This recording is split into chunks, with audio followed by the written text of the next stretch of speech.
The next season of Pokemon Go has been revealed, and it is going to be featuring some new Mega Evolutions as well as a whole bunch of other goodies. And I'm going to be going over everything you need to know regarding the next season in this video. Let's get right into it.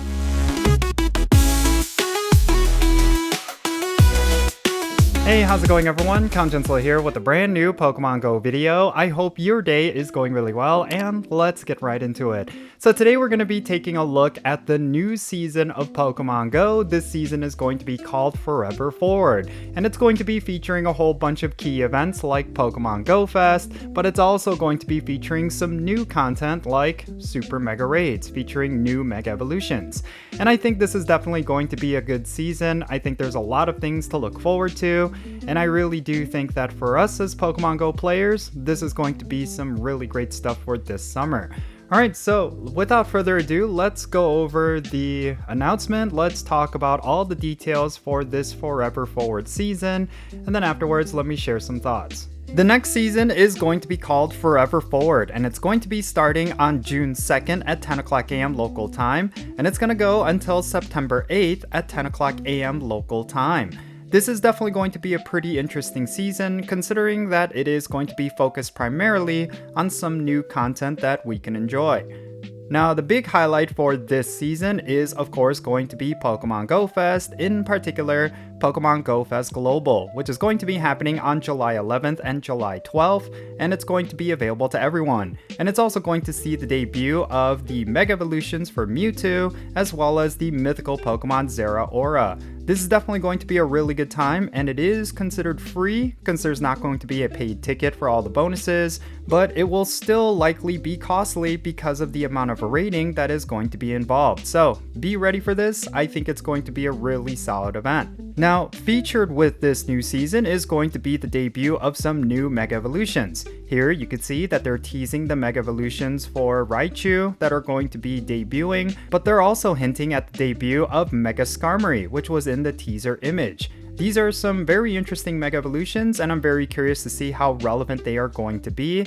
But yeah, we can get excited because these new Mega Evolutions are set to debut within this new season. Now, when it comes to Dynamax content, we're going to see the following Pokemon make their debut, and there's actually some interesting ones here. Dynamax Electabuzz, Dynamax Magikarp, as well as Dynamax Feebas are all going to make their debut during this season. In particular, I think Dynamax Magikarp will have some relevance because Gyarados has always been a very powerful Pokemon, and as a Dynamax Pokemon, it could certainly be interesting for max battles. Now, continuing on from the previous season, they're going to be doing daily discoveries, and they're actually going to be changing up the bonuses a little bit. So on Sundays, they're going to be changing the bonus to Scenic Sunday, where more Pokemon are going to be appearing whenever you do a route, and Incense will attract even more Pokemon whenever you're walking a route. There's also going to be reduced distance to earn buddy candy while exploring routes with your buddy Pokemon, and you will encounter Mateo up to 3 times each day while walking routes. This is specifically going to be on Sundays during this season, and I think they're definitely pushing for some more outdoor play.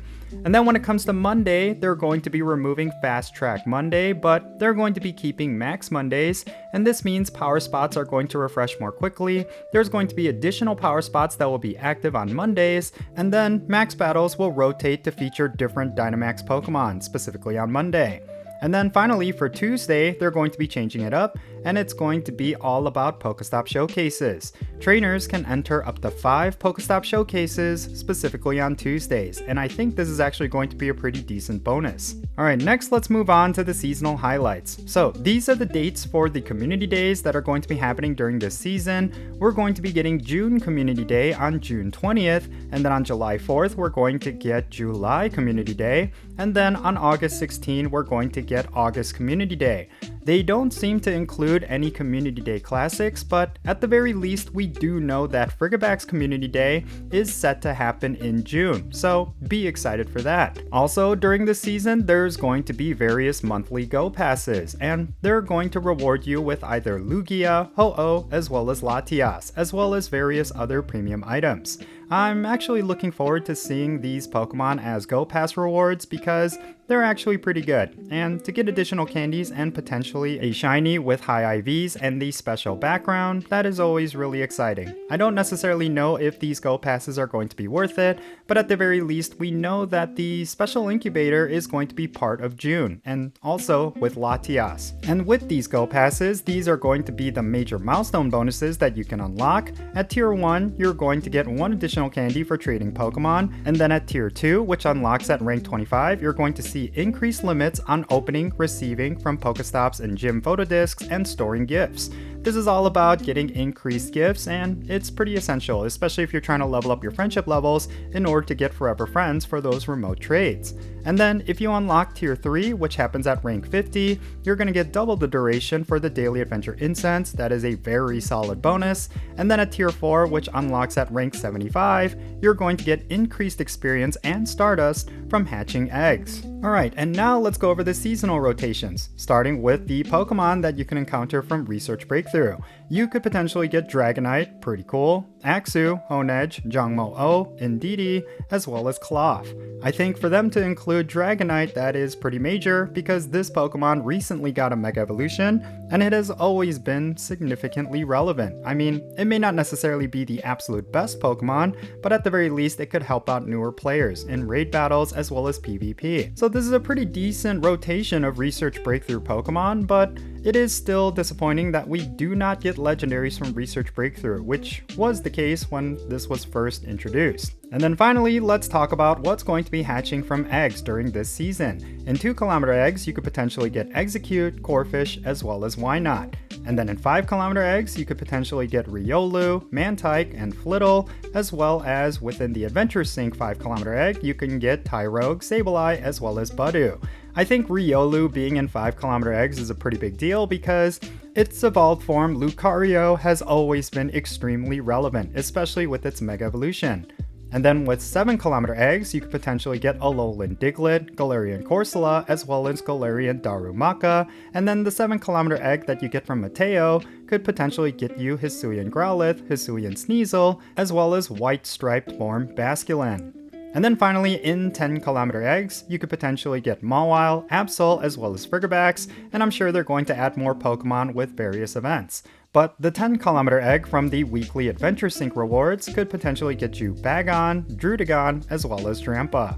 Alright, so one of the things I wanted to talk about is in regards to the new Evergreen content. I think when it comes to the Evergreen weeks, these are weeks where players tend to just take a bit of a time off, but I actually think there's some decent content this time around. I like the idea of Tuesdays being like a Pokestop Showcases Tuesday, where you're going to be able to do more Pokestop Showcases. And then of course, there's a bunch of other stuff that's coming with this season, like the new Mega Evolutions, Mega Raichu X and Mega Raichu Y, along with Mega Skarmory. Those are definitely going to be interesting, and I'm very curious to see how they're all going to pan out.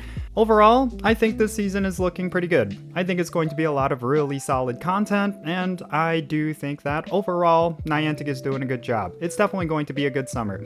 And yeah, that's pretty much it for this video. Share your thoughts regarding this season down below. Is there something in particular with this season that you are looking forward to? I would like to know what that is. Make sure you share it in the comments below, and let's have a great discussion. Thank you so much for making it all the way to the end of this video. I hope you enjoyed it, found it to be informative. If you want to support my channel, best way you could do that is by hitting the like button for this video, and make sure you subscribe if you haven't done so already. Also, make sure you turn on that notification bell so you know exactly when I upload videos. Also, consider checking out the links in the description below. One of them is to my Patreon page, and if you decide to become a paid Patreon member, I'm going to add you to my Pokemon Go friends list. So if you want to play Pokemon Go with me, make sure you go and check out my Patreon. And yeah, that's it. That's going to be it for this video. I'm Jinsula. Be safe, have fun, love yourself today, and I'll catch you all later.